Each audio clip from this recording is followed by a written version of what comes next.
कौरव कौन पांडव, दोनों ओर शकुनी का फैला माया जाल है। धर्मराज ने छोड़ी नहीं, जुए की लत है। हर पंचायत में पांचाली अपमानित है। या ओळी आहेत अटल बिहारी वाजपेयी यांच्या। हे वाचल्यानंतर मनात प्रश्न उभा राहतो की आपण आपल्या इतिहासातून काहीच बोध घेत नाही का? आजकाल इतिहास अभ्यासाचा कमी आणि अस्मितेचा विषय जास्त झालाय। ऐतिहासिक संदर्भावरून रोज नवे वादंग निर्माण होण्याच्या काळात इतिहासाकडे वस्तुनिष्ठ दृष्टिकोनातून पाहणारे ज्येष्ठ इतिहास तज्ञ निलेश ओक सर माझ्या कट्ट्यावर आलेत। नमस्कार, मी प्रज्ञा पोवळे, क्विखिल आणि बढेकर ग्रुप प्रस्तुत माझा कट्टा, powered by green harvest, bank of Maharashtra, Chandukaka Saraf jewels, Sudhir Mandke light house आणि सोनाई पशु आहार या कार्यक्रमात आपल्या सगळ्यांचं स्वागत। इतिहासाकडे 3 दृष्टिकोनातून पाहिलं जातं। पहिले विजेत्याच्या, मग पराजिताच्या आणि त्रयस्थाच्या। निरक्षीर विवेकाने इतिहासाचा अभ्यास करायचा असेल तर त्रयस्थ दृष्टिकोन महत्त्वाचा ठरतो आणि हाच दृष्टिकोन बहाल करण्याचं महत्त्वाचं काम इतिहास संशोधक निलेश ओक सर करतायत। महाभारत आणि रामायण ही भारतीय संस्कृतीतली 2 आर्ष महाकाव्य। गोष्टी रूपाने त्यातला इतिहास समोर येताना अनेक प्रश्न मात्र अनुत्तरित राहिले। अनेक रहस्य काळाच्या ओघात लुप्त झाली। पण त्याच रहस्यांचा उलगडा करण्यासाठी त्या प्रश्नांच्या मुळाशी जाण्याचं असीधाराव्रत ओक सरांनी अंगीकारलंय।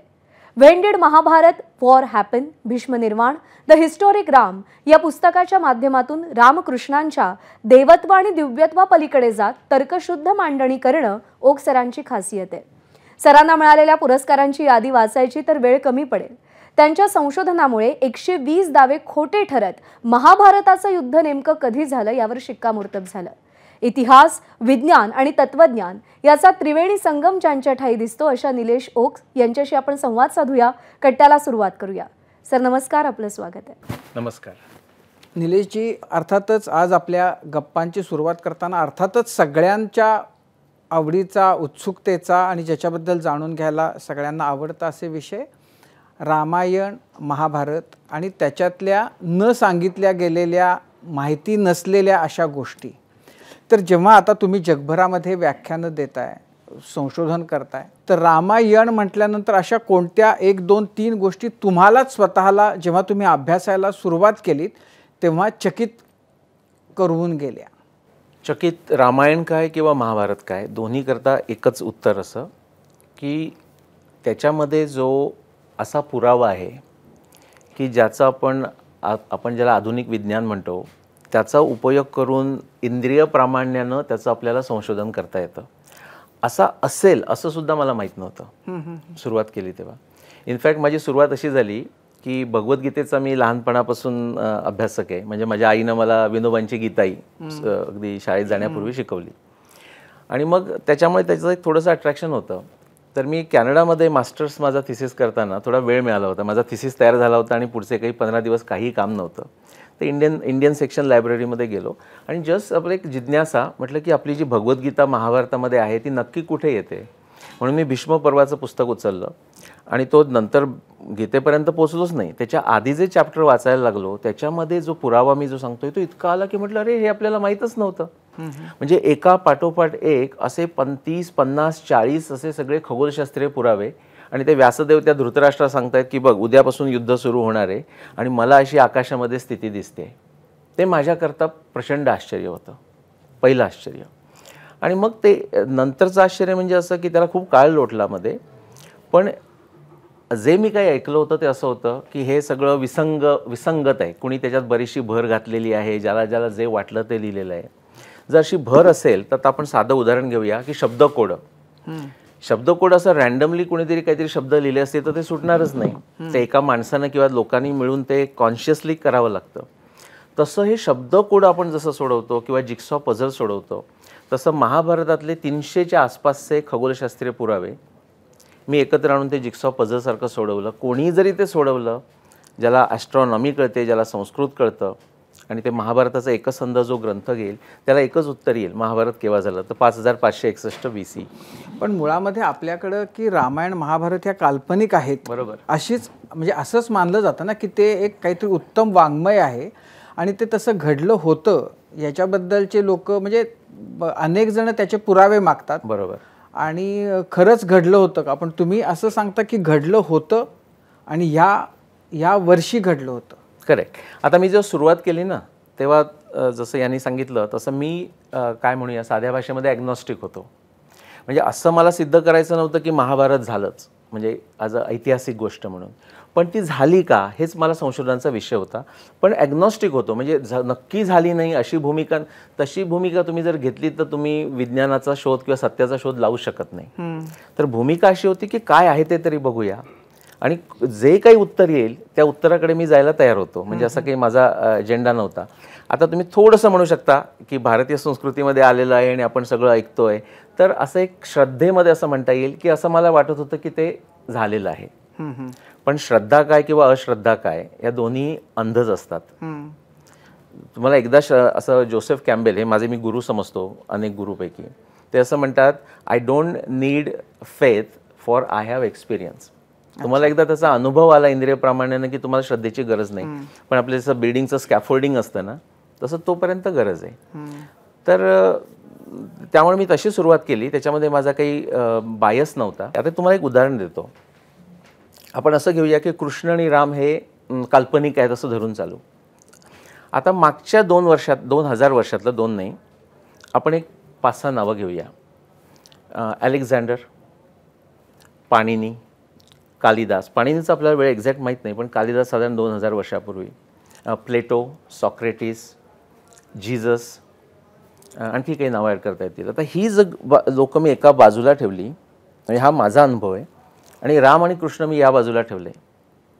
तर मी तुम्हाला प्रश्न विचारतो मजेशीर म्हणून की आर्किओलॉजी एव्हिडन्स, ज्याला आपण पुरातत्व पुरावा म्हणतो, तर ह्या दोनामध्ये कोणाकरता जास्त आहे असं तुम्हाला वाटतं? आणि आता तुमच्याशी बोलत असताना मला वाटतं की यांच्या राम आणि कृष्णाच्या बद्दल आहे, कारण अयोध्या आहे, मथुरा आहे, सगळंच आहे. पण तसं यांच्याही बद्दल आहेत ना. आहे ना, अगदी बरोबर. म्हणजे नावं जर बघायची झाली तर दोन्हीकडे आहे. म्हणजे आता जीजस घेतलं तर नाझारेन, जेरुसलेम ह्या जागा सुद्धा आहेत ना. पण तसा पुरावा नाही म्हणत मी. सो महाभारत केव्हा झालं किंवा रामायण केव्हा झालं, तर माझं प्रमेय काय, मी म्हटलं की आता मला ॲस्ट्रॉनॉमी म्हणजे खगोलशास्त्रीय पुरावे मिळाले होते, तर माझं प्रमेय असं ठेवलं मी की महाभारतातले किंवा रामायणातले जे खगोलशास्त्रीय संदर्भ जे जे आहेत ते त्यावेळचे आहेत. अच्छा, हे माझं प्रमेय झालं. असं म्हटल्यानंतर आईन्स्टाईन असं म्हटलेलं आहे की it is the theory that tells you what to observe. समजा मी आत्ता आपल्या सगळ्या लोकांना सांगितलं की ह्या रूममधल्या सगळ्या महत्त्वाच्या गोष्टींचं निरीक्षण करा, तर सगळे माझ्याकडे हा काय वेडपट माणूस आहे म्हणून बघायला लागतील. पण मी असं म्हटलं की एका विशेष रंगाच्या गोष्टी नोटीस करा किंवा ज्यामुळे आपल्याला वेळ कळेल अशा गोष्टी नोटीस करा, तर लगेच तो स्कोप खाली होतो. तसं हे सगळ्या खगोलशास्त्रीय म्हटल्यानंतर मी महाभारत वाचताना किंवा रामायण वाचताना मी दुसऱ्या कोणत्याही गोष्टीकडे लक्ष देत नसे. म्हणजे काही स्टोरी छान चालली आहे, काही देणं घेणं नाही, खगोलशास्त्रीय संदर्भ फक्त बघायचा, आला की तो बाजूला काढायचा. याला आपण विज्ञान बुद्धी म्हणतो. तर ते तसं केल्यानंतर सगळ्या गोष्टी जर तुम्ही बघता तर तसा पुरावा, म्हणजे त्याला इंग्लिशमध्ये क्रुशियल एव्हिडन्स म्हणतात. एक उदाहरण म्हणून सांगतो क्रुशियल एव्हिडन्सचं. आपण एक सगळ्यांकरता घेऊया. खरं का खोटं हे सांगायचं आहे. म्हणजे मी तुम्हाला एक वाक्य सांगणार आहे, ते खरं का खोटं. आत्ता 2024 सुरू आहे. असं मी एक स्टेटमेंट करणार आहे की 1924 मध्ये लोकमान्य टिळक, महात्मा गांधी आणि स्वातंत्र्यवीर सावरकर हे पुण्यामध्ये एकत्र आले आणि त्यांनी साधारण 2-3 तास स्वराज्य कसं मिळवायचं याच्यावर चर्चा केली. हे वाक्य खरं का खोटं? खोटं. खोटं. लगेच तुम्ही जम्प केलं आणि सांगितलं का खोटं? हां, म्हणजे त्यातलं सगळ्यात पंचलाईन काय आहे, 1920 आणि 1924. तशा प्रकारचा पुरावा जर तुम्ही आत्ता ही मी जी 2000 वर्षापूर्वीच्या व्यक्ती सांगितल्या, म्हणजे अलेक्झांडर, जीजस, सॉक्रेटिस, त्यांचा फक्त लिटररी पुरावा मिळतो आपल्याकडे आणि त्याच्यामध्ये तुम्हाला जागा मिळतात जशा महाभारतात मिळतात. पण अशा प्रकारचा पुरावा, म्हणजे असं काहीतरी त्यात वाक्य आहे महाभारतामध्ये की जे आत्ता आपल्याला इम्पॉसिबल वाटतंय. जसं 1924 मध्ये इम्पॉसिबल आहे कारण 1920 मध्ये टिळक गेले, तशा प्रकारचा फक्त ॲस्ट्रॉनॉमीमधला, क्रोनॉलॉजी नाही, असा पुरावा की आत्ता तो इम्पॉसिबल वाटतो. आपल्या सगळ्या विज्ञानातल्या लोकांना विचारलं तरी म्हणतील हे शक्यच नाही. अशा गोष्टी मला महाभारतात आणि रामायणात मिळाल्या. आणि मग ज्या त्याच्यावर मी संशोधन केलं त्यातलं एक उदाहरण म्हणून सांगतो की अरुंधती वसिष्ठ असा तो पुरावा मला मिळाला. त्याच्यामध्ये असं म्हटलेलं आहे की व्यास म्हणतायत उद्यापासून युद्ध सुरू होतं आहे, सगळी मला जी निरीक्षणं दिसत आहेत ती मी तुला सांगतो. त्यात ते म्हणतात की अरुंधती, आकाशातली सप्तर्षीमधली जी अरुंधती आहे ती वसिष्ठाच्या पुढे चालताना दिसते. या चैषा विस्तृता राजस्त्रैलोक्ये साधू संमता अरुंधती तयापेश वसिष्ठ पृष्ठतः कृत. वसिष्ठाला पाठीवर टाकलंय. आता ह्याच्यात काय बिग डील आहे? आपण म्हणून चला तारे वगैरे गोल फिरतच असतात, पण हे जे त्यांनी वर्णन केलंय ते आज खरं नाही आहे. आज जर तुम्ही आकाशात जाऊन बघितलं तर वसिष्ठ पुढे जातोय, अरुंधती मागे आहे. 1 सहस्र वर्ष मागे गेला, 2, 3, 4, 5, 6 सहस्र वर्ष मागे गेला तरी सुद्धा वसिष्ठ पुढे चालतोय, अरुंधती मागे, असं आपल्याला खगोलशास्त्रात सांगता येतं. व्यास त्याच्या बरोबर उलटं सांगतायत, म्हणून मी ते म्हटलं निर्णायक पुरावा. असं माझं संशोधन सुरू झालं 1994 मध्ये की असं कधी शक्य आहे का खगोलशास्त्रामध्ये की अरुंधती पुढे जाईल. आणि त्यावेळी जे लोकमान्य टिळकांपासून शंकर बाळकृष्ण दीक्षित, आपल्याकडची लोक पावा काणे, सी व्ही वैद्य आणि पश्चिमात्य सगळे ॲस्ट्रॉनॉमी, हे सगळे म्हणत होते हे शक्यच नाही. म्हणजे पावा काणेंचं असं वाक्य आहे, this is something impossible in the very order of nature. हे निसर्गात होऊ शकत नाही अरुंधती वसिष्ठच्या बाबतीत. आणि मला वाटलं मी 2-3 आठवड्यामध्ये त्या काळामध्ये थिसिस पूर्ण व्हायच्या आधी माझं होऊन जाईल. माझा अंदाज चुकला. त्यानंतर मला 15 वर्ष लागली त्या एका श्लोकाचा अर्थ लावायला, म्हणजे 1994 ते 2009. पण तो एका श्लोकाचा अर्थ लागल्यानंतर जसं आपल्याला शब्दकोडं सोडवताना होतं, आधी काही दिसत नाही, 2-4 शब्द सुटले की पटापट यायला लागतात, तसं ते झाल्यानंतर दुसरा मिळाला, तिसरा मिळाला, 300 अक्षरशः पुढच्या 2 महिन्यामध्ये, म्हणजे मे 2009 नंतर सप्टेंबरमध्ये माझं सगळं करून झालं होतं. आता फक्त लिहायचं राहिलं. 300 खगोलशास्त्रीय पुरावे, दाखले म्हणू आपण त्यावेळेला, दाखले होते असे महाभारतामध्ये. रामायणामध्ये 600च्या आसपास. हो, पण मग यातनं तुम्ही महाभारत किती 5600 वर्षांपूर्वी, 7500 वर्षापूर्वी, 5561 BC, बिफोर कॉमन एरा, 7500 वर्षांपूर्वी घडलं होतं. या निष्कर्षापर्यंत कसे आलात? हां, खूप उत्तम प्रश्न आहे.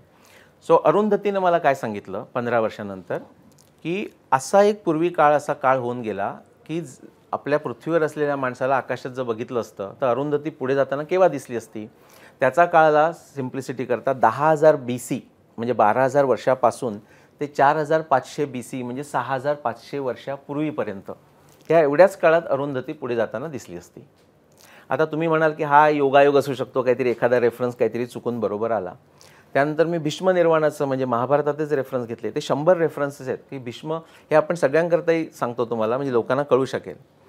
भीष्म 10व्या दिवशी युद्धातमध्ये पडले आणि त्यानंतर ते उत्तर आणायची वाट बघत, म्हणजे सध्याच्या काळामध्ये 21 डिसेंबर त्याची वाट बघत होते ते.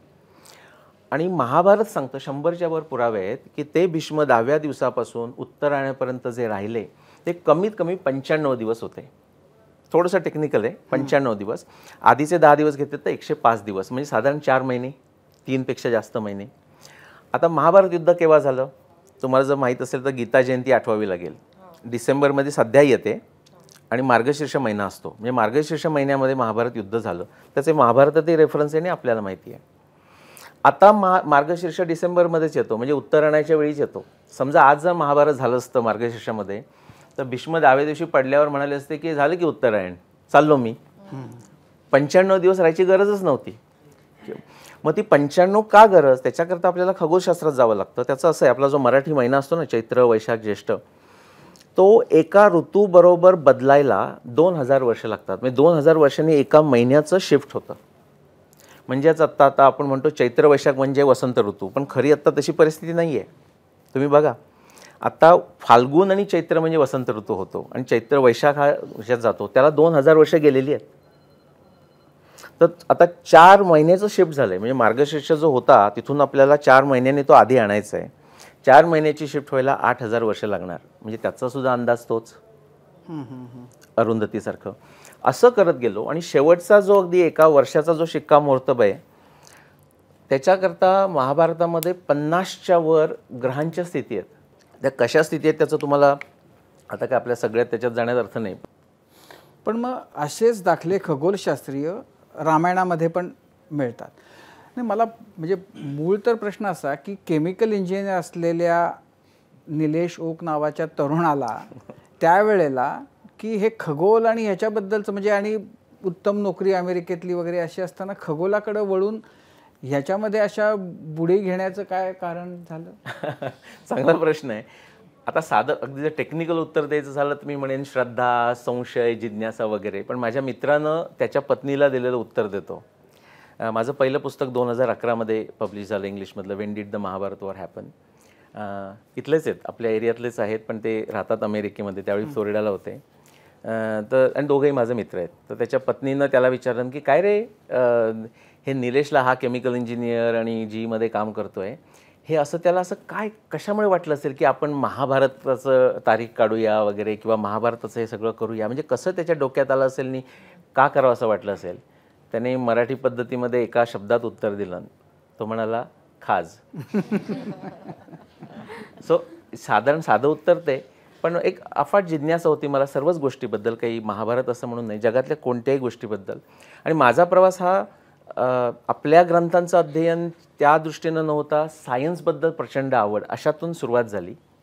म्हणजे मी क्वांटम मेकॅनिक्समध्ये जो काम केलेलं आहे त्याच्यावर मी पेपरही अमेरिकन कॉन्फरन्समध्ये दिलेले आहेत, पण त्यात काही फार सक्सेस झालं नाही. त्यामुळे आता ज्याच्यात यशस्वी झालो त्याच्याबद्दल आपण बोलतोय.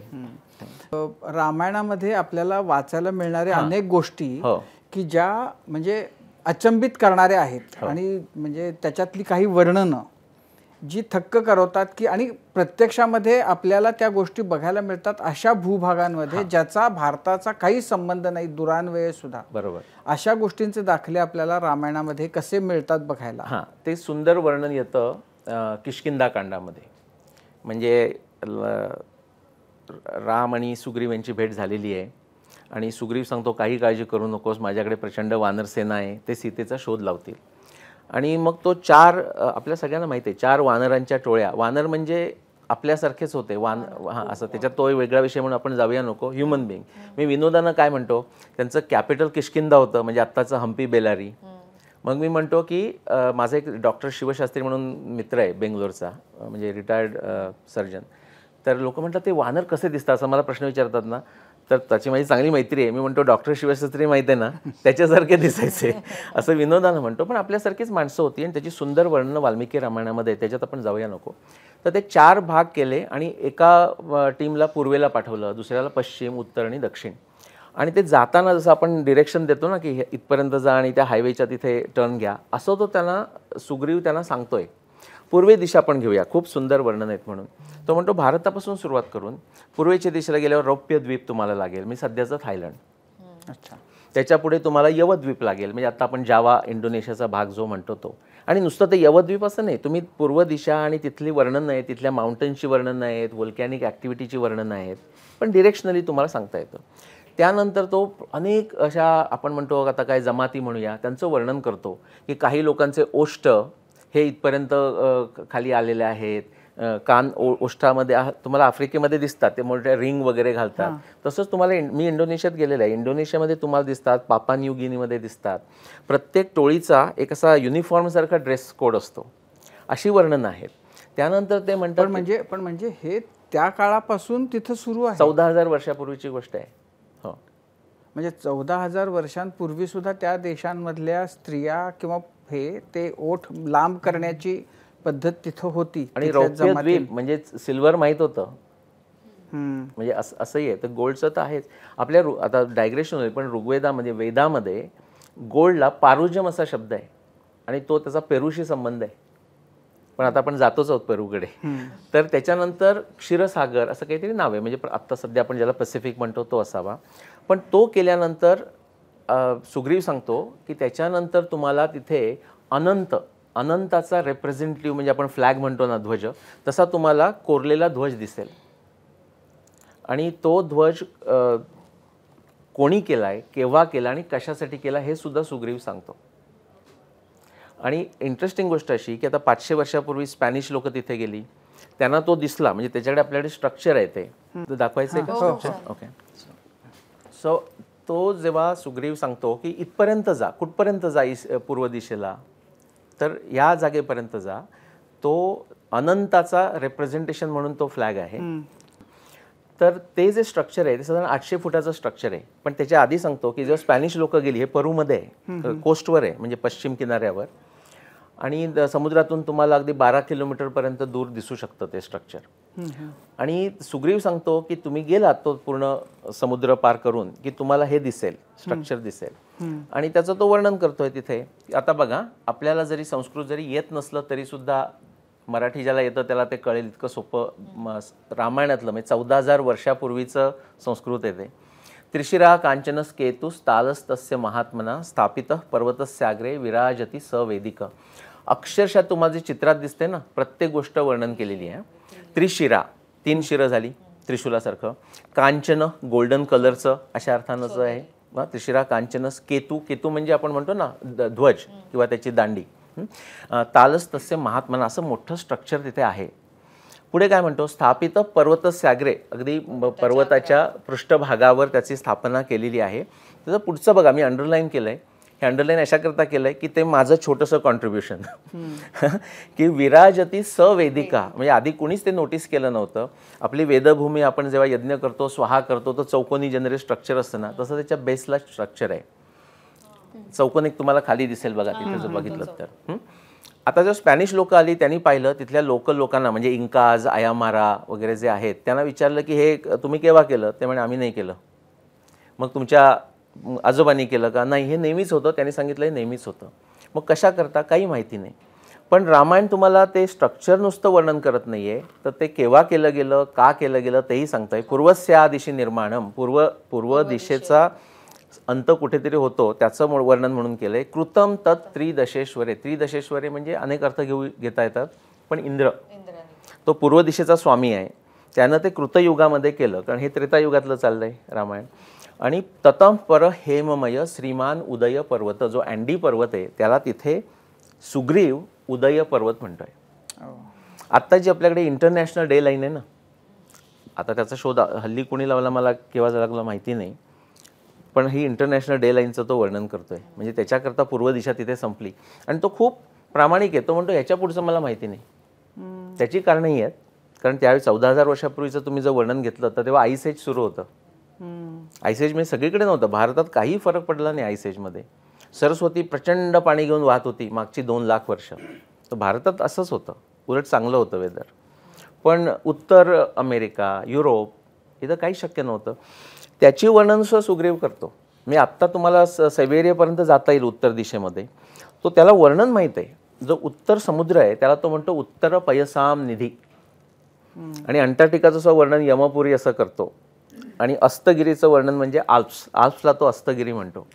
एवढी त्याला माहिती आहे. आता तुम्ही म्हणाल की हे नुसतंच एक स्ट्रक्चर योगायोग परत होऊ शकतो.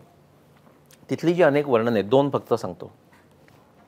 आपण व्हॅम्पायर बॅट्स म्हणून ज्याला म्हणतो, तर जगात बॅट्स सगळीकडे आहेत पण व्हॅम्पायर बॅट्स फक्त दक्षिण अमेरिकेत आहेत. आणि त्याचं तो त्यात आपण जाऊया नको वर्णनामध्ये, पण त्याचं तो वर्णन करतो. दुसरं, हे हा जो सिम्बॉल आहे ना त्रिशूळाचा, तो अनंताचा सिम्बॉल आहे असं तो म्हणतो. आणि अनंत काय त्याचं वर्णन तुम्हाला वाल्मिकी रामायणात येतं, पण भागवत पुराणात सुद्धा येतं की ते म्हणतात पाताळामध्ये एक पर्वत आहे. आणि पाताळ म्हणजे साऊथ अमेरिका अशा अर्थात. पाताळ जो पर्वत आहे त्याचं नाव अनंतदेव. आता त्याचं इंटरेस्टिंग काय माहिती आहे का, त्या अँडीजमध्ये माझ्याबरोबर काम करणारी एक को रिसर्चर आहे आपली मराठीच आहे, ऑस्ट्रेलियामध्ये असते, मित्रा देसाई म्हणून. तिने त्याच्यात शोध लावून केलं की त्याच्यामध्ये आत्ता 4 पिक्स आहेत की ज्यांची नावं अनंत आहे. No kidding. म्हणजे आत्ता तुम्ही नंतर गुगलमध्ये जाऊन सेरो अनंता, मॉन्टे अनंता, नुसतं अनंता इन अँडीज केलं ना तुम्हाला 4 किंवा 5 पिक्स मिळतील.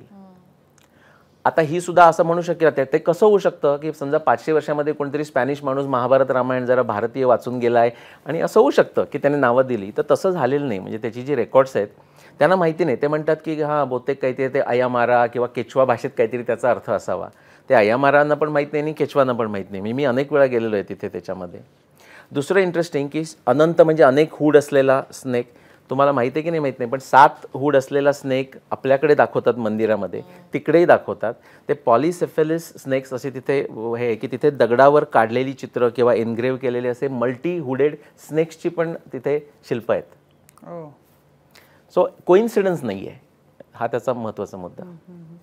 पण मग म्हणजे यात अभ्यासातून जसं महाभारत 7,000 वर्षांपूर्वी झाल्याचं कळलं, तसं रामायण 14,000 वर्षांपूर्वी. रामायण आणि महाभारतामध्ये 7,000 वर्षांचं अंतर. बरोबर.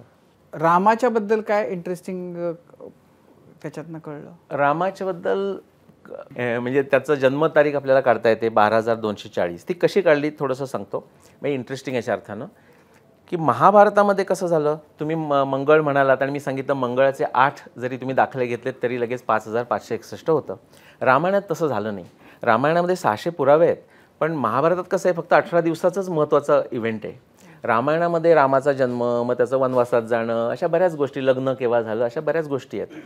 त्यामुळे तो 600 पुरावा जरी वाटला तरी तो कमी पडतो. त्यातला ते रामायण जे झालं ते साधारण 10,000 BC ते 14,000 BC या 4,000 वर्षाच्या काळात ते मी ॲस्ट्रॉनॉमीवरून काढू शकलो. सोपं उदाहरण म्हणजे आत्ताचा जो आपला ध्रुव तारा आहे त्याला आपण पोलारिस म्हणतो इंग्लिशमध्ये, आपण तर नुसतं ध्रुव ताराच म्हणतो. त्याला ध्रुव मत्स्य भारतीय ॲस्ट्रॉनॉमीमध्ये. पण त्यावेळेचा जो ध्रुव तारा आहे रामायणाचा तो ध्रुव मत्स्य नाही आहे, कारण पृथ्वीचा जो अक्ष आहे तो असा पॉईंट करत असतो आणि जिथे तो पॉईंट करतो तिथं जो ब्राईट तारा असतो त्याला आपण ध्रुव तारा म्हणतो. पण हे असं पृथ्वीचा अक्ष असा फिरत असतो, म्हणजे त्याच्याशी स्वतःभोवती फिरणं, सूर्याभोवती फिरणं याच्याशी काही घेणं नाही, ते तर चालूच असतं. ही दुसरी अशी एक त्याच्या अक्षाची मोशन आहे आणि ती पूर्ण अशी कंप्लीट करायला 26,000 वर्ष लागतात.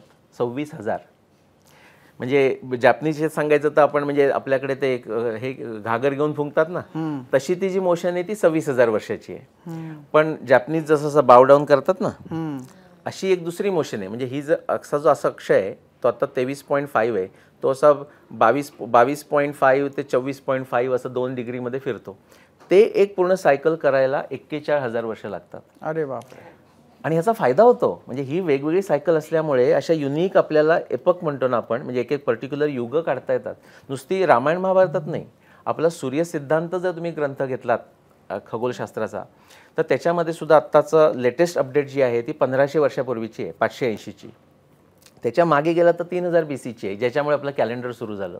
त्याच्या मागे महाभारत काळातली आहे 5500 BC, त्याच्या आधी 8000 BC, त्याच्या आधी 12,000 BC, 14,000 BC, 38,000 BC हे तुम्हाला रेफरन्स काढता येतात. आणि तुम्हाला म्हटलं ना, ॲस्ट्रॉनॉमी हे इतकं परफेक्ट सायन्स आहे की त्याच्यामध्ये इफ बट असं काही झालं असेल का अशी फारशी जागा नाही. पण त्याच्यामध्ये म्हणजे की शूर्पणखा तिच्याबद्दलचं मी ऐकलं की शूर्पणखाचं तिचं लग्न कुठेतरी दक्षिण अमेरिकेत झालं होतं.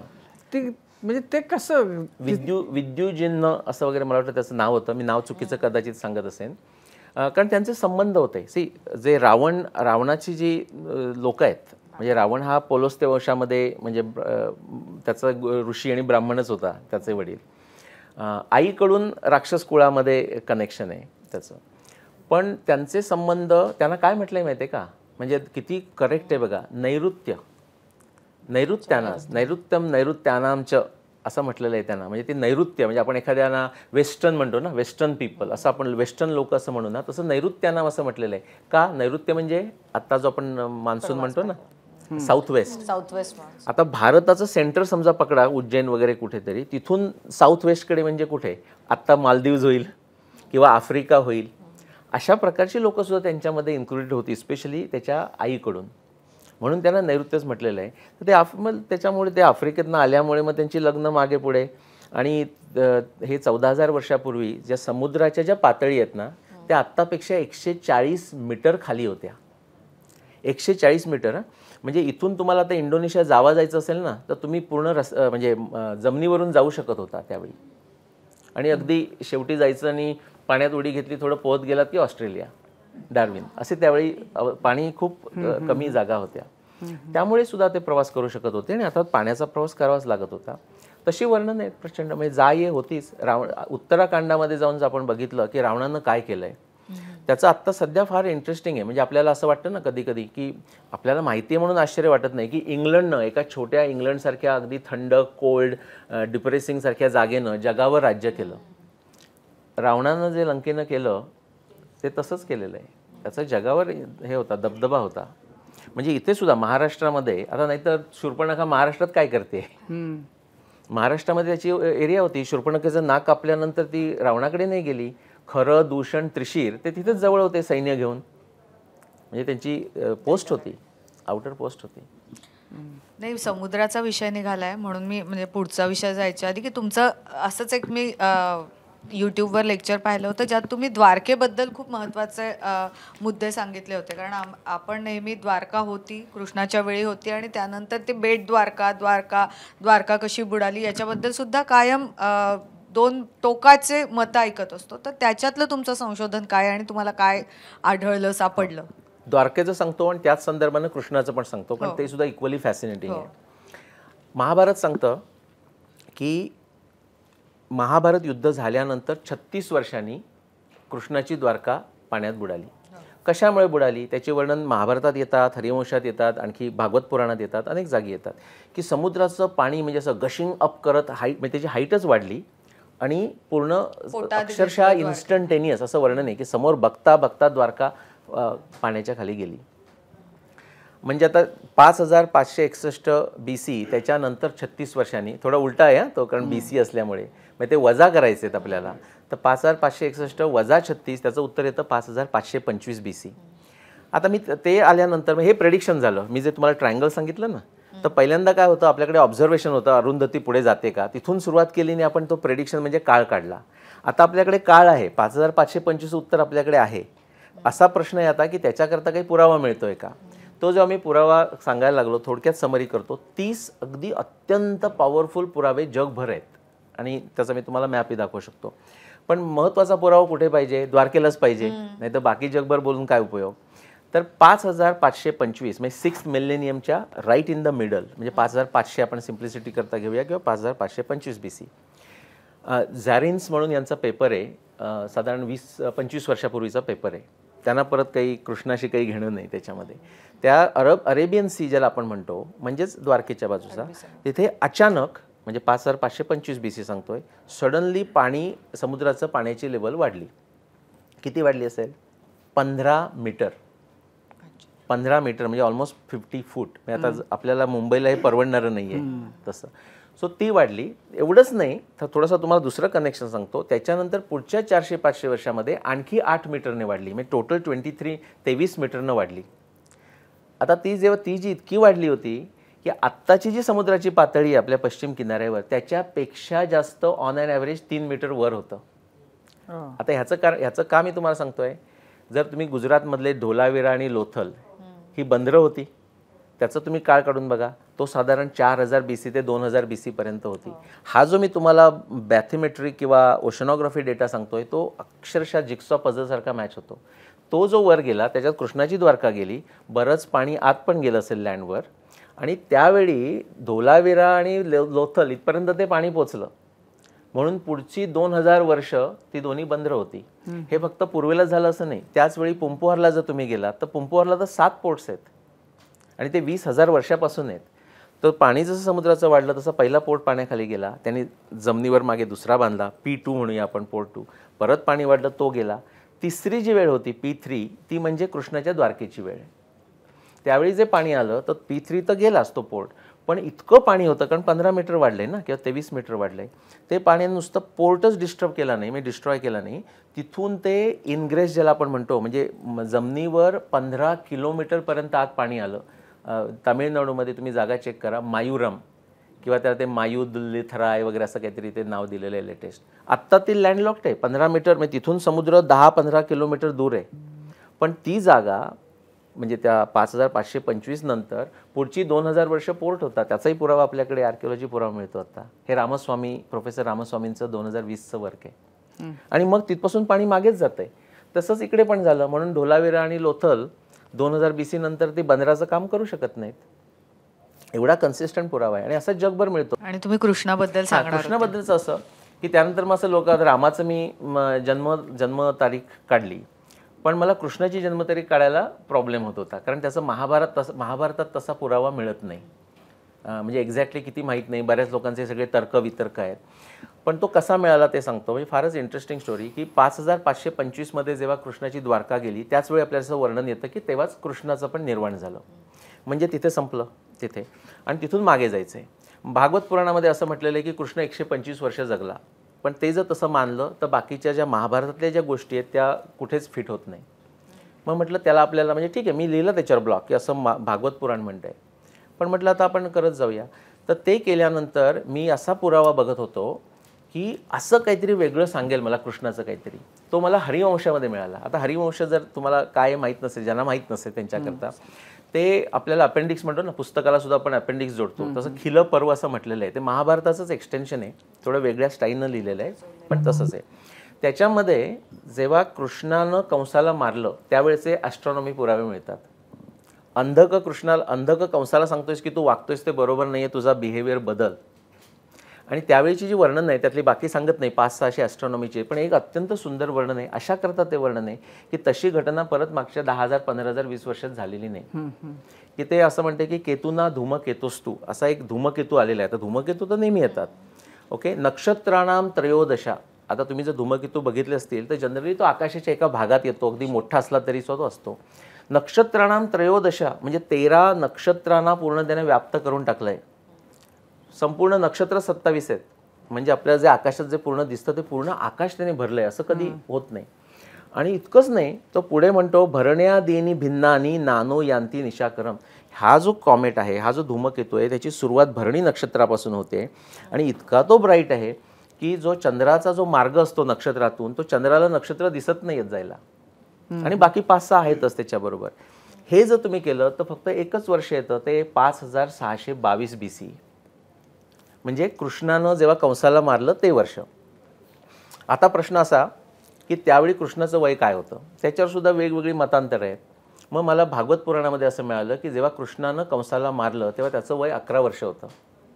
ते असं वर्णन येतं की 11 वर्षापर्यंत नंद आणि यशोदा यांनी कंसाच्या भीतीने अत्यंत जपून कृष्णाला वृंदावनामध्ये ठेवलं. मग आता 5525 BC पासून आपण मागे 5622 गेलो, तिथून 11 ॲड केली, उलटं जायचं आहे, 5633. ते कंबाईन केले तर 107, 108 होतात. आता पुढची मजा सांगतो तुम्हाला. हे माझं झाल्यानंतर मी कृष्णाचं वय 107, 108 असं सांगितलं. त्यानंतर मला ऑस्ट्रेलियातून ईमेल आली आणि तो माणूस आपलं जे कर्नाटकामध्ये मध्वाचार्य संप्रदाय आहे, म्हणजे वैष्णव द्वैत संप्रदाय, त्याच्याशी रिलेटेड होता. आणि हे त्यानं माझं वाचल्यावर यूट्यूब का मला येतं आठवत नाही मी कुठे पब्लिश केलं, कॉन्फरन्समध्ये असेल, त्यानं मला ईमेल लिहिलं की म्हणे की निलेशजी तुम्हाला हे माहिती आहे का की जे मध्वाचार्य म्हणून जे संत 12व्या सेंचुरीमध्ये होऊन गेले, त्यांनी त्यांच्या महाभारत तात्पर्य निर्णय या ग्रंथामध्ये असं लिहिलं आहे की कृष्णाचं पूर्ण आयुष्य 107 वर्षाचं होतं. त्यांचा तो श्लोक आहे सप्तमाब्दम शतोत्तरम. आणि हे मला माहीत नव्हतं. आणि माहीत असून सुद्धा काय करणार, शेवटी ॲस्ट्रॉनॉमीचे इकडे तिकडे करता येत नाही. आपल्या इथलं कॉपी पेस्ट करता येतं जमिनीवर, आकाशातलं नाही करता येत. सो ते सुद्धा म्हणजे मला काय म्हणायचं आहे की आत्मप्रतीती म्हणजे माझा हा प्रयत्न हे सगळे ग्रंथ वापरून आणि आपलं सध्याचं खगोलशास्त्र वापरून म्हणजे शास्त्रप्रतीती आणि इवन आप्तप्रतीती किंवा गुरुप्रतीती आपण असं म्हणूया, हे सुद्धा थ्रेड्स एकत्र येतात. म्हणजे मध्वाचार्यांनी 107 कसं कळलं याचं उत्तर मला माहीत नाही. सो अशी कृष्णाची स्टोरी. सर, प्रश्न असा होता की कृष्णाबद्दल तुम्ही सांगितलं, रामाला ज्यावेळी कैकेयीनं वनवासाला पाठवलं त्यावेळी तिने 14 वर्षांचा कालखंड निवडला. ती कदाचित जास्तही निवडू शकली असती, कदाचित कमीही निवडू शकली असती. का ती 14 वर्ष तिने निवडली? तेव्हाची काही खगोलीय स्थिती किंवा तशा काही घटना तिथे घडणं अभिप्रेत होतं, असा काही विचार होता त्यामध्ये? खूप उत्तम प्रश्न आहे. त्याच्याशी जोडून मी दुसरं सांगतो की महाभारतामध्ये पांडवांना सुद्धा वनवासात पाठवलं, ते सुद्धा 12 वर्षाचा वनवास आणि 13व्या वर्षाचा अज्ञातवास, म्हणजे साधारण 12च्या पेक्षा जास्त, हा त्यातला महत्त्वाचा मुद्दा आहे. ते करण्यामध्ये आपण समजा शारीरिक विचार केला, आता आयुर्वेदामध्ये सुद्धा असं म्हणतात किंवा मॉडर्न सायन्समध्ये सुद्धा म्हणतात की तुमच्या शरीरातले सगळे जे सेल्स आहेत ते पूर्ण कम्प्लिटली रिप्लेस व्हायला 7 वर्ष लागतात. पण तसा नसावा, म्हणजे मी मुद्दाम उदाहरण म्हणून दिलं. पण लोकांच्या म्हणजे 10 वर्षाची आपण एक पिढी समजली, 10 वर्षामध्ये बदल जाणवतात. म्हणजे आपण जर 10 वर्ष आपल्या मागची लोक असली त्यांचं थिंकिंग वेगळं असतं थोडंसं, असं जाणवतं आपल्याला. तर तशी जर पिढी घेतली तर एखाद्या माणसाचा जो इन्फ्लुअन्स असतो, जसं युधिष्ठिराला सगळे मानत होते किंवा सगळ्या लोकांच्या मनामध्ये राम हा फार चांगला आहे आणि तोच राजपुत्र व्हावा, तोच युवराज व्हावा अशी जी इच्छा असेल, ते थोडा काळाच्या ओघामध्ये लोक विसरून जातात. आणि तो जो काळ आहे तो कमीत कमी 12 वर्षाचा तप आपण म्हणतो तसा असावा. तपसुद्धा प्रायश्चित्त म्हणून सुद्धा तप सांगण्यामागचा उद्देश तोच की तो जेव्हा माणूस परत येईल ऑस्ट्रासाइज केलेला असेल तर त्याला तुम्ही मागचं त्याचं जे पॅकेज आहे ते घेऊ नका लक्षात. तो आता नवीन माणूस तुमच्यासमोर आलेला आहे असं समजा. तर त्याचं रामाबद्दलचं लोकांचं जे प्रेम आहे ते निघून जाईल तेवढ्या काळामध्ये. नाहीतर तो कलह होईल ना, म्हणजे राज्यासाठी कलह होऊ शकेल. हा हे माझं विचार आहेत ना, पण असा विचार असावा.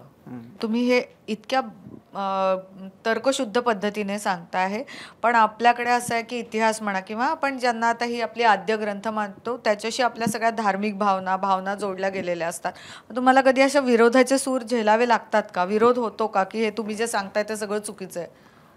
त्याचं तुम्हाला साधं उदाहरण हवं असेल ना, फार चांगला प्रश्न विचारला तर. आणि आता गुगलमध्ये कसं असतं, अल्गोरिदम्स असतात की पहिल्यांदा काय येईल ते सुद्धा माझ्या विरुद्ध लिहिणाऱ्या लोकांनी ते पण त्याची पण खात्री करून ठेवलेली आहे. हां, त्याचा मला प्रचंड आनंद होतो. समजा तुम्ही आता निलेश ओक आणि त्यांचं रिसर्च ऑन महाभारत रामायण असं जर केलं, नंतर मुद्दाम करून बघा गुगलमध्ये, तर पहिली जी हिट येईल ना की how Nilesh Oak is a fraud, अशी पहिली हिट येते. आणि ती सगळी नावं प्रसिद्ध आहेत. ते मी लोकांना सांगतो, मग तुम्ही निलेश त्यांच्याबद्दल का बोलत का नाही? कधी कधी बोलतो, म्हणजे लोकांनी विचारलं तर बोलतो. पण मी म्हटलं होती माझी मार्केटिंग टीम आहे, त्यांच्याबद्दल कशाला बोलू? मी उलट त्यांना असं विचारतो काही पाणी वगैरे हवंय का, असंच करण्यासारखं आहे. रामाचा अयोध्येपासून श्रीलंकेपर्यंतचा जो प्रवास आहे त्याविषयी सांगा. आणि दुसरा असा प्रश्न आहे की जसं तुम्ही सांगितलं की समुद्राची पातळी वाढली, तसं तेव्हाचा जो भौगोलिक भारत होता तो आत्ताचाच आहे का? म्हणजे आज राजस्थानमध्ये वाळवंट आहे, द्वारकेचा उल्लेख तुम्ही केला, द्वारकेमध्ये सुद्धा आज वाळवंट आहे. तर तेव्हाचा भारत कसा होता, आजचा भारत कसा आहे, आणि रामाचा जो पूर्ण प्रवास आहे तो कसा होता? ओके, खूप प्रश्न विचारलेत तुम्ही, पण शॉर्टमध्ये करतो. मोर ऑर लेस म्हणजे ओव्हरऑल साधारण भारत आत्ताचा जसा आहे तसाच होता. थोडीशी जागा जास्त होती. जे काय म्हणतो व्हेजिटेशन ज्याला आपण म्हणतो ते थोडेसे बदल होते. म्हणजे आता जिथे खूप अरण्य आहेत ना, तिथले बरेचसे ग्रासलँडसारखे पण होते, पण अरण्य पण होती, फक्त कमी जास्त प्रमाण होतं त्याच्यामध्ये. आणखी काय प्रश्न होता? म्हणजे वाळवंटाचे रेफरन्सेस तुम्हाला महाभारतात मिळतात. महाभारताच्या काळात उलट वाळवंट कमी होतं. त्याचं वेगळ्या कारणात जावं लागेल, कारण त्यावेळी मान्सून जो आपण म्हणतो त्याचं प्रमाण वाढलं होतं, म्हणजे रामायणापेक्षा सुद्धा वाढलं होतं. रामायणातही खूप होतं, त्यामुळे सरस्वतीचं पुनरुज्जीवन झालं होतं. त्यामुळे त्या भागामध्ये वाळवंट असून सुद्धा वाळवंट लोकांना जाणवत नव्हतं. आणि रामाचा प्रवास सांगितला तुम्हाला, त्यातला प्रवास जो आपल्याला माहिती आहे तो तसाच आहे. म्हणजे मधल्या त्या 10 वर्षामध्ये ते दंडकारण्य, म्हणजे आता मला मदत करावी लागेल तुम्हाला, कुठचं छत्तीसगड, मध्य प्रदेश, गुजरात, महाराष्ट्र या भागात ते राहिले. नंतर पंचवटीच्या म्हणजे नाशिकला 2 वर्ष होते ते, 2 वर्षापर्यंत. तिथलेही ॲस्ट्रॉनॉमी पुरावे आहेत ना. म्हणजे एक लक्ष्मण हा रामायणातला ॲस्ट्रॉनॉमर आहे. कुठे काय सांगायचं झालं, मी आता ते 12,000 मला कसं मिळालं, तर तो म्हणतो आत्ताचा पोल स्टार कोणता आहे, ध्रुवतारा कोणता आहे, ब्रह्मराशीर विशुद्धश्य शुद्धाश्य परमर्षया अर्चिष्मंत प्रकाशंते ध्रुवम सर्वे प्रदक्षिणम. किंवा तो नाशिकला असताना म्हणतो, ते अगदी असा स्टॅम्प देतो तो, निवृत्त आकाशशयना पुष्यनीता हिमारुणा. हेमंत ऋतूचं पूर्ण वर्णन करतो 24 तासाचं, अगदी सूर्योदय होण्यापासूनचं ते सूर्योदय, नंतर दुपार, संध्याकाळ, आफ्टरनून. आणि तो जेव्हा सूर्यास्त होतोय तेव्हा म्हणतो निवृत्त आकाशशयना, म्हणजे निवृत्त जातोय, रिटायर होतोय सूर्य, पुष्यनीता हिमारुणा, पुष्य नक्षत्राच्या जवळ तो होतोय. आज जर तुम्ही हेमंत ऋतू म्हणजे आपला नोव्हेंबर डिसेंबर जर बघितलं तर ते नक्षत्र तुम्हाला मूळ उत्तराषाढा पूर्वाषाढा दिसेल. परत तो जो म्हटलं ना 26,000 वर्षाचा, तो जर तुम्ही असं मागं जावं लागणार तेवढं. पुष्य केव्हा येतो, तो 13,000 BC ला असा येतो. नाशिकवरून पुढे, नाशिकवरून खाली आले म्हणजे आपल्या हम्पीकडे गेले. त्याच्यानंतर पुढचा इंटरेस्टिंग आहे, म्हणजे तो मोठा विषय म्हणून शॉर्ट करतो मी, की श्रीलंका ही रावणाची लंका नाही. म्हणजे आता हा तर खळबळजनक मुद्दा झाला, कारण आपल्याला तो रामसेतू वगैरे सगळं आहे ना तिथं. तर आता रामसेतू तो आहे का, तर ते एक आपल्याला दाखवलं तर ते नॅचरल स्ट्रक्चर आहे पहिल्यांदा, नंबर 1. त्याच्यावर काही म्हणतात त्याच्यावर बांधला असेल, तेही शक्य आहे, पण तो रामसेतू नाही आहे. अशा करता की जर तुम्ही वाल्मिकी रामायणातली वर्णनं वाचलीत, आता कोकणामध्ये, मी कोकणात राहिलेला माणूस आहे, आता त्याला सगळीकडे काय म्हणतात माहीत नाही, पण साकव असा शब्द ऐकलाय का तुम्ही? म्हणजे लाकडाचे बार घालून जसं करतात तसं तुम्ही जर वर्णनं वाचलीत वाल्मिकी रामायणाची, तर आधी जे म्हणजे ओशनमधले शोल्स म्हणतात ना, म्हणजे मध्ये अशी आलेली बेटासारखी जागा होती, ते असं पॅचअप करत गेल्यासारखं त्यांनी ते केलेलं आहे. कसं केलं? जिथे पाहिजे तिथे दगड टाकले, नाहीतर सगळी झाडं तोडून आणली, वेली तोडून आणल्या, त्यांनी ते बांधलं. आता ती झाडं आणि वेली दिसत आहेत का कुठे तुम्हाला? म्हणजे श्रीलंकेमध्ये दिसतच नाही आहेत. हा एक पॉईंट झाला. तर श्रीलंका ही लंका नाही. श्रीलंका हे नावसुद्धा 1972 झालेलं आहे, म्हणजे जर तुम्हाला माहीत नसेल तर.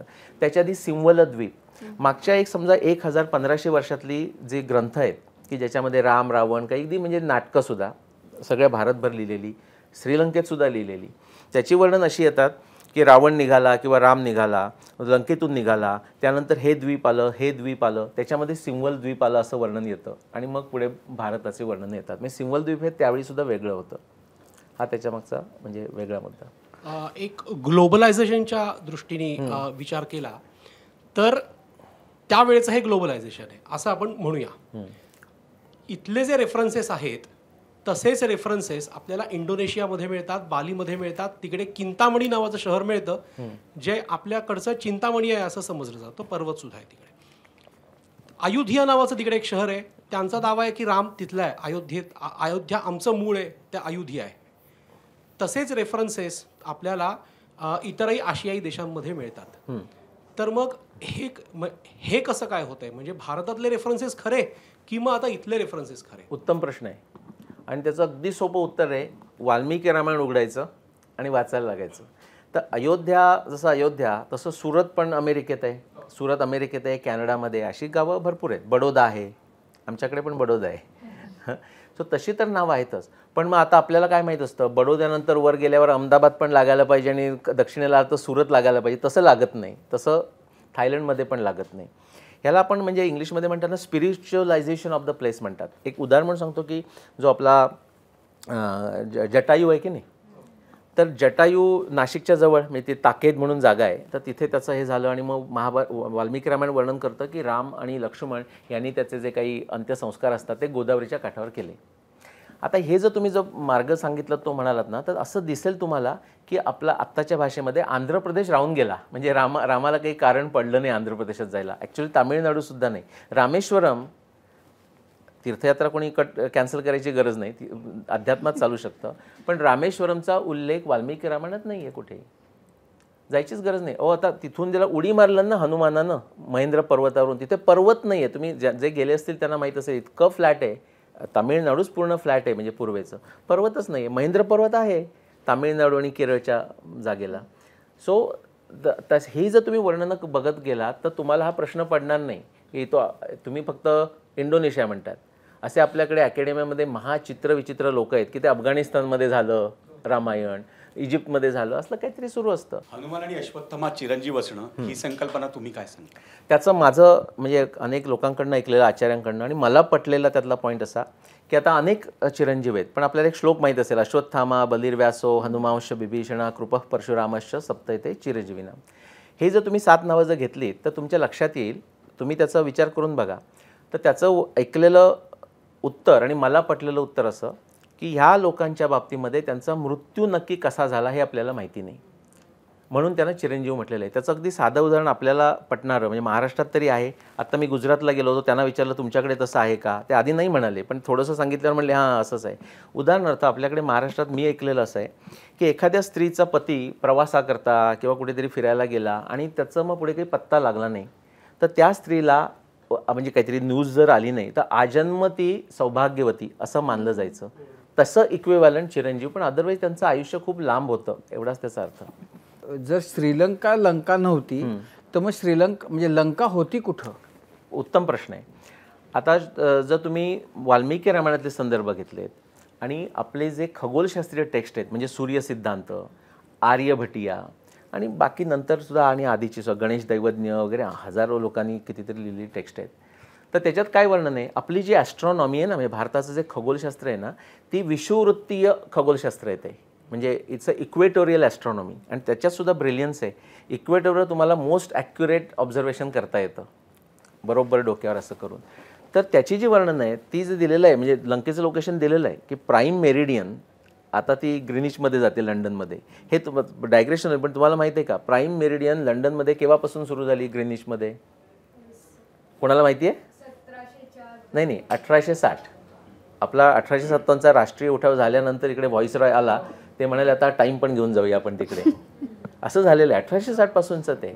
तर ती जी प्राईम मेरिडियन आपण पूर्वीची म्हणतो एन्शियंट, ती त्याचं वर्णन असं येतं रोहतक, कुरुक्षेत्र, कधी त्याची नावं स्थानेश्वर अशी येतात, उज्जैन, वातापी, अगस्त्य क्षेत्र म्हणजे आत्ताचं बदामी, अशातून ती लाईन जाते. नंतर मेंगलोरकडे गेलात ती समुद्रात जाते आणि ती लाईन जर तुम्ही खाली खेचत गेलात विषुववृत्तापर्यंत तर ती जी जागा येते तिथे आत्ता काही जागा नाही आहे, तिथे खूप खोल समुद्र आहे आणि ती जागा मालदीवच्या पूर्वेला येते.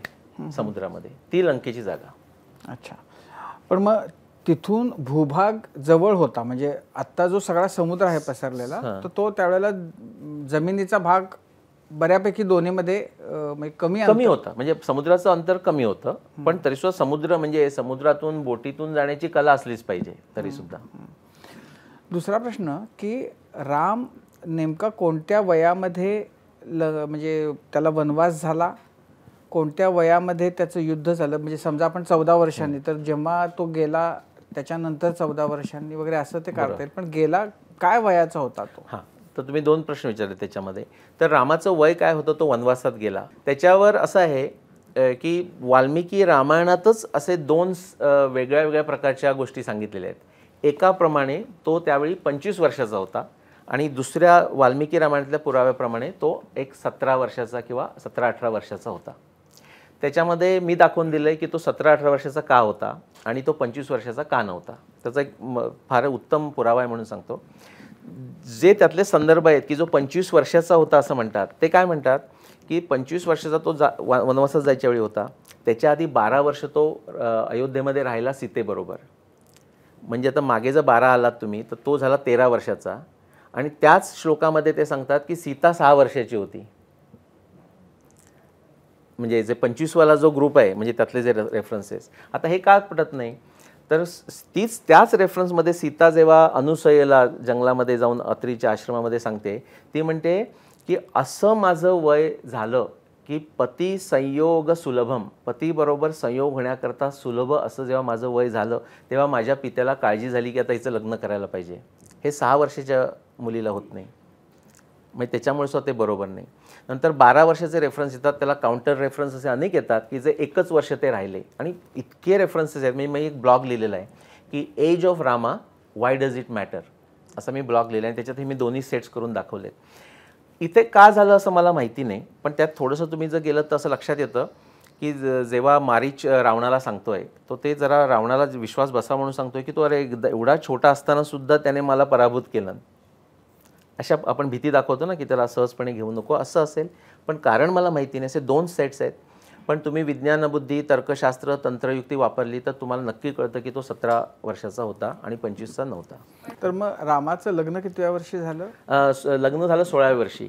बरं. हां, म्हणजे तो विश्वामित्र त्याला घ्यायला आले आणि त्यावेळी ते असं म्हणतो ना की उन 16 वर्ष असं दशरथाचं वर्णन करतो. म्हणजे अगदी अरे 16 पण झाला नाही अजून, उन 16 जेमतेम 16 झाला आहे अशी भाषा आहे. त्यानंतर ते जातात, ते त्याचं सिद्धाश्रमामध्ये ते प्रोटेक्ट करतात. तिथून तो म्हणतो आता विश्वामित्र म्हणतात माझ्याबरोबर तू चल मिथिलेला. तिथे त्याचा यज्ञ चालू आहे मिथिले नरेशचा. आणि त्याच्याच वेळी ते शिवधनुष्य वगैरे होतं, त्यांचं ठरतं. मग ते दशरथाला बोलावतात, सगळे चाराबरोबर लग्न होतात. तर ते झालं. त्यानंतर ते परत आले. आणि हे सुद्धा दुसरा एक पुरावा म्हणजे असा आहे की ते लग्न होऊन परत आल्यानंतर, आता पूर्वीसुद्धा बालविवाह व्हायचे, पण बालविवाह झाल्यानंतर लग्न झाल्यावर ती मुलगी आपल्या आईच्याच घरी राहायची वयात येईपर्यंत. इथे असं वर्णन आहे की ते लगेच ते एकतर तिथे आले, म्हणजे अयोध्येत आले. असं स्वच्छ वर्णन आहे की ते प्रत्येक सगळे 4 राजपुत्र आपल्या पत्नींबरोबर आपापल्या प्रासादामध्ये प्रायव्हसीमध्ये राहायला लागले. म्हणजे ते वय त्यांची हे नाही आहेत, म्हणजे 13 आणि 6 नाही आहे त्याच्यामध्ये. पण मग त्यानंतर किती वर्षांनी त्याला वनवासात जावं लागलं? 1 वर्षांनी. म्हणजे तो स्वतः परत वादाचा मुद्दा आहे ना. एका ह्याच्याप्रमाणे 12 वर्षांनी आणि एका ह्याच्याप्रमाणे 1 वर्षांनी. त्यात सुद्धा तुम्हाला सांगतो, जर 12 वर्ष जे मानतात, म्हणजे म्हणणारे म्हणतात कारण तिथे पुरावा आहे, पण ते जे 600 ॲस्ट्रॉनॉमी पुरावे आहेत ते मॅच नाही करू शकत. पण 1 वर्ष केलं तर ते मॅच होतात. आणि 1 वर्षाची वर्णनं रामायणामध्येच आहेत, म्हणजे तो काही प्रश्न नाही आहे. सर, पण ज्या महाभारतामध्ये किंवा रामायणामध्ये इतके खगोलशास्त्रीय पुरावे तंतोतंत दिलेले आहेत की प्रत्येक नक्षत्राची आणि ग्रहाची हे दिलेली आहे, त्यावरून कालमापन आपण करू शकतोय, त्याच्यातच मग वयाचा असा हे का दिसतोय, डिफरन्स का दिसतोय? उत्तम प्रश्न. त्याचं थोडंसं दुसऱ्या पद्धतीने उत्तर देतो. आता वयाचं का झालं हे मी देत नाही, कारण मला उत्तर माहीत नाही ही 2 कशी आली. पण कुंभकर्णाची एक फार सुंदर कथा आहे. म्हणजे कुंभकर्णाबद्दल सगळ्यांना माहिती आहे. हे मी 2008मध्ये केलेलं संशोधन आहे, म्हणजे त्याचं डेटिंग पण तोपर्यंत झालं नव्हतं माझं. तर कुंभकर्णाची एक फार विचित्र पद्धत होती. तो 6 महिने झोपायचा, 6 महिने उठायचा वगैरे असं. पण तुम्हाला एवढंच माहीत असेल, किंवा 6 महिने झोपायचा, 1 दिवस जागा राहायचा वगैरे असं. रामायणामध्ये प्रचंड वर्णन आहेत त्याची.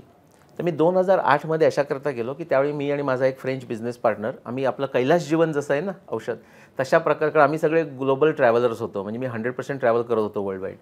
तर ते जेटलॅग वगैरेचा प्रकार होतो. तर मी कैलाश जीवन वापरायचो, पण त्याच्यासारखं काहीतरी मला करायचं होतं. पण ते अमेरिकन लोकांना तो कैलाश जीवनचा स्मेल आवडत नव्हता. तो काढण्याकरता अरोमा थेरपी आणि कैलाश जीवन यांचं लग्न लावायचं असं आमचं चालू होतं प्रकार. तर ते करताना मी झोपेबद्दल सगळं वाचत होतो. आणि आपण असं बोलताना म्हटलं की मला अशी जिज्ञासा अशी की एकदा मी झोपेवर करायचं आहे म्हणजे ते सगळं वाचून काढायचं. म्हणजे आता मी झोपेवर माझ्याकडे ऑफिशियल PhD नाही आहे, पण मी झोपेवर PhD सारखा एक्सपर्ट आहे. तर ते वाचताना मला एक केस स्टडी मिळाला 14 वर्षाच्या मुलाचा. आणि तो वाचता वाचता म्हटलं अरे हे आपल्याला ना कुठेतरी ऐकलेली आहे कथा. आणि खरोखरच मला ते आधी आठवलं नाही, नंतर असं आठवलं कुंभकर्ण. आणि त्याच्यानंतर मी म्हटलं की आपल्याला तुम्हाला काय माहिती आहे कुंभकर्णाबद्दल, म्हणजे एक 2-3 गोष्टी सांगा, त्याच्याशी जास्त तुम्हाला माहीतच नाही. काय तो 6 महिने प्लीज विराट रूप होतं, शूर होता. आणखी काय माहिती आहे? आणखी हा रावणाचा भाऊ. रावणाचा भाऊ होता आणि रावणाच्या एकदम विसंगत त्याचे विचार होते. हां, पण विचार म्हणजे त्याच्याशी काही घेणं नाही, पण त्याची शरीरयष्टी म्हणा किंवा त्याची. हां, आता मी काय केलं ते करताना तिथे तो जो 14 वर्षाचा मुलगा होता त्याची जी कंडिशन होती, फिजिकल कंडिशन, हेल्थ कंडिशन, त्याला क्लाइन लेविन सिंड्रोम असं म्हणतात. म्हणजे क्लाइन आणि एक दुसरा लेविन त्यांनी ते डॉक्युमेंट केलं म्हणून क्लाइन लेविन सिंड्रोम. मी म्हटलं की जर कुंभकर्णाची पण जर तीच परिस्थिती असेल तर ह्या मुलाच्या बाबतीत जे सिम्पटम्स दिसत आहेत ते कुंभकर्णाच्या बाबतीत वाल्मिकी रामायणामध्ये असले पाहिजे. असं करून मी श्री गणेशा करून परत वाल्मिकी रामायण वाचायला बसलो. आणि तुम्हाला सांगतो की समजा इथे जर 10 आपण जर KLS क्लाइन लेविन सिंड्रोमचे केले तर ते त्या मुलाचे लिहिले होते, क्लाइन लेविनचे लिहिले होते. आणि पूर्ण वाल्मिकी रामायणात मी जर तुम्हाला सांगितलं तर तुम्ही म्हणाल हे मला माहिती नव्हतं कुंभकर्णाबद्दल. उदाहरणार्थ क्लाइन लेविन सिंड्रोममध्ये एक्झॅक्टली 6 महिने असं नसतं. त्या माणसाला कधी तो 4 महिने, कधी 5, कधी 6, कधी 1 आठवडा, 2 आठवडा असं होतं. रावण हे सांगतोय की हा कधी 6 महिने झोपतो, कधी 7 महिने झोपतो, कधी 8 महिने झोपतो, कधी 9 महिने, कधी 10 महिने. हे आपल्याला माहिती नाही, आपल्याला फक्त 6 महिन्यांनी असं ऐकलेलं आहे. नंतर त्याच्यामध्ये त्यांचं ब्रेन असा होतो, म्हणजे ते खूप झोपतात, म्हणजे उठतात, बाकी गोष्टी खायला वगैरे उठतात, पण परत झोपून राहतात 24-24 तास. त्याच्यामध्ये असं वर्णन आहे की त्यांचं ब्रेन असा होतो की ते हायपरफेजिया म्हणजे प्रचंड खातो आपल्याला माहिती आहे, तर ते होतं. नंतर हायपर सेक्शुअलिटी. आता तुम्हाला हायपर सेक्शुअलिटी मुलांची आत्ताची माहिती आहे, पण रावणाबद्दल तुम्हाला काय कुंभकर्णाबद्दल काय माहिती आहे? नाही ना माहिती. पण वाल्मिकी रामायणात वर्णन नाहीत की तो जसा यंग असतानाच, म्हणजे रावण त्यावेळी असलं काही जास्त गोष्टी करत नव्हता, नंतर ज्या माहिती आहेत त्या, पण तो ऋषींच्या पत्नी पळवून घेऊन जायचा कुंभकर्ण असं. आणि त्याला ती परिस्थिती झालेली आहे. पण बॅक टू तुमचा जो प्रश्न होता की अशा अनेक थिअरी काय येतात, म्हणून मी तुम्हाला हे कुंभकर्ण सांगितलं. हे मी पेपर मेडिकल ह्याच्यामध्ये प्रेझेंट केलेले पेपर आहेत. आता कुंभकर्णाच्या थिअरीवर येतो. आत्ता जर तुम्ही KLS का होतं जर विचारलं तर म्हणजे मेडिकल सायन्सला त्याचं उत्तर माहीत नाही का होतो. फक्त पेशंट मॅनेजमेंट कसं करायचं हे वर्णन करतात.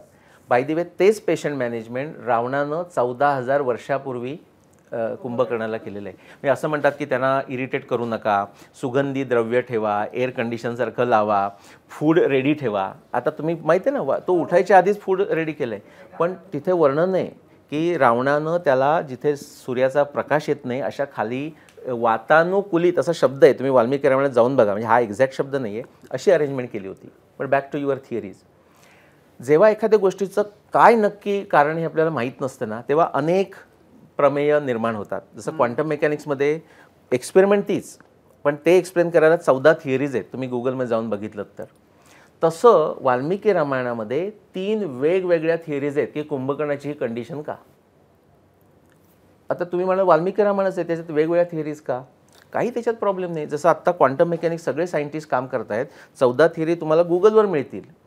आणि असं कोणी म्हणत नाही या 14तली ही बरोबर. तसं तिथे त्यांना जे जे त्याच्यात पटलं वाटलं ते त्यांनी लिहून ठेवलेलं आहे. पुढे कोणीतरी माणूस येईल त्याला त्याचा वापर करता येईल. सो त्याच्यात त्यांना कॉन्फ्लिक्ट दिसलं नाही, म्हणजे इतकं ते वैज्ञानिक होतं. मला असं वाटतं माझ्या मते ते असं झालं असेल, दुसरा म्हणतो माझ्या मते असं असेल. रामायण महाभारत काळामधली, किंवा आपण समजा दोन्हीचं वेगळं करू, की त्यावेळच्या लोकांच्या त्यांचं साधारण देहयष्टी, त्यांचं साधारण खाणं पिणं, त्यांचं राहणं हे साधारण कसं होतं. म्हणजे आता समजा सोन्याचे चांदीचे उल्लेख येतात, पण ते किती प्रगत अवस्थेमध्ये होतं याचे काही वर्णन आहे? तुम्हाला वर्णनं मिळतात. त्याच्यात वर्णनात असं की जे आपल्याला ग्रीनलँडचे जे आपल्याला मिळतात त्याच्यामध्ये ऑक्सिजनची लेवल जरा जास्त होती, शुद्धता असावंच असं आपण म्हणतो. वय लांब होती. म्हणजे महाभारतामध्ये असं म्हटलेलं आहे 120 वर्षापर्यंत आपण जगतो. ते 120 वर्ष म्हणताना सुद्धा ते 120 वर्ष असं कन्झर्वेटिव्ह सांगितलेला नंबर आहे. आणि भीष्माचार्यांचं जर तुम्ही कॅल्क्युलेशन केलं तर ते कमीत कमी युद्धाच्या वेळी 140पेक्षा जास्त असायलाच पाहिजे, त्याच्याशिवाय काही आपल्याला गत्यंतर नाही. ते इतके वर्ष जगलेत मग आणि ते युद्ध करतायत 140व्या वर्षी. इवन म्हणजे अर्जुन आणि हे सुद्धा 72, 71, 72, कृष्ण 71, 72 वर्षाचे आहेत त्यावेळी. म्हणजे काहीतरी वेगळं होतं. आपल्या रामाला 4 दाढा होत्या, म्हणजे आपण दाढा उपदाढा म्हणतो ना, रावणाला 4 दाढा होत्या. अजानुबाहू होता असं पण ऐकतोच, तसं व्यासाबद्दलही म्हणतात. म्हणजे तसे फरक होत गेलेले आहेत लोकांमध्ये. आयुर्वेद सुद्धा त्याच्याबद्दल बोलतं, म्हणजे रामायण महाभारत नाही म्हणत, पण ते आता कन्सेप्ट आहे की नाही मला माहिती नाही. पण सत्ययुगामध्ये किंवा असं एक युग होतं आयुर्वेदाच्या दृष्टीनं की जिथे कोणताही रोग नव्हता. आता हे खरं असेल असं मला वाटत नाही. मला असं वाटतं आपण आमच्या केमिकल इंजिनिअरिंगमध्ये इक्विलिब्रियम असं जसं दाखवतो तसं आयडियलाइज असावं. आपल्याकडं सर्रासपणानं जयद्रथ वधाचा संबंध ग्रहणाशी जोडला जातो. अगदी बरोबर. याचं कारण तुम्हाला सांगतो राजीवजी की लोक महाभारत वाचत नाहीत. हे जे सांगणारे लोक असतात ना, अजिबात ते महाभारत वाचत नाहीत. इतकं स्पष्ट स्वच्छ आहे. तो दिवस आहे ना, तो पौर्णिमेच्या आधीचा दिवस आहे, 14वा दिवस आहे तो जयद्रथाचा.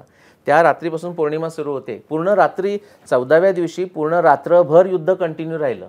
मी जमलं का, पौर्णिमेचा दिवस आहे, तर पौर्णिमेला तर सूर्यग्रहण होत नाही एवढं तर सगळे मान्य करतील.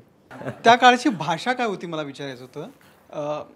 देव आणि दानव असे गट पण होते, म्हणजे रावण आणि राम, दोघांची भाषा काय होती किंवा ओव्हरऑल लोकांची भाषा काय होती? नाही, प्रश्न एकदम चांगला. आत्ता जशी परिस्थिती आहे तसंच होतं. संस्कृतही होतं, बाकीच्या भाषाही होत्या, अनेक भाषा होत्या, प्राकृत भाषा होत्या. त्याचं एक वर्णन म्हणून तुम्हाला सांगतो की जेव्हा हनुमान सीतेच्या शोधामध्ये लंकेत जातो ना, त्यावेळी ते रावण येऊन भेटून जातो. तो काय ते अशोकवनामध्ये बघतो सीतेला आणि तो बसून राहिलेला आहे रावण जाईपर्यंत. तो म्हणतो आता जाऊन मी सीतेशी बोलतो. त्यावेळी तो आधी सुरुवात असा विचार करतो, कोणत्या भाषेत बोलू. तर पहिल्यांदा तिच्या मनात विचार येतो की मी संस्कृतमध्ये तिच्याशी बोलेन. त्याच्यात सगळ्या प्रश्नांची तुमच्या उत्तरं देणार आहे मी त्याच्यामध्ये.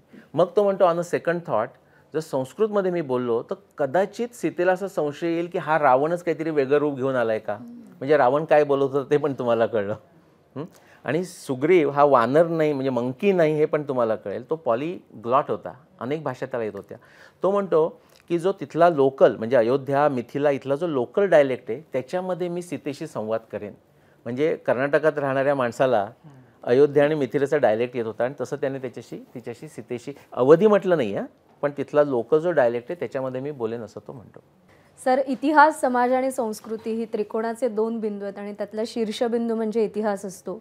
तिथे उभं राहून समाज आणि संस्कृतीचं अवलोकन करणं, त्याच्यासाठीचा एक वेगळा दृष्टिकोन तुम्ही आज आम्हाला दिलात. खगोलशास्त्रासारखा विषय जो एका बाजूला रंजक आहे, क्लिष्ट आहे, दुसरीकडे इतिहासासारखा विषय जो गोष्टी रूपाने सतत समोर येत राहतो, त्यामुळे तो रंजक वाटतो. आणि त्या दोघांची सांगड घालून इतिहास प्रमाणाने सिद्ध करणं हे खूप आव्हानात्मक आहे आणि ते तुम्ही करताय.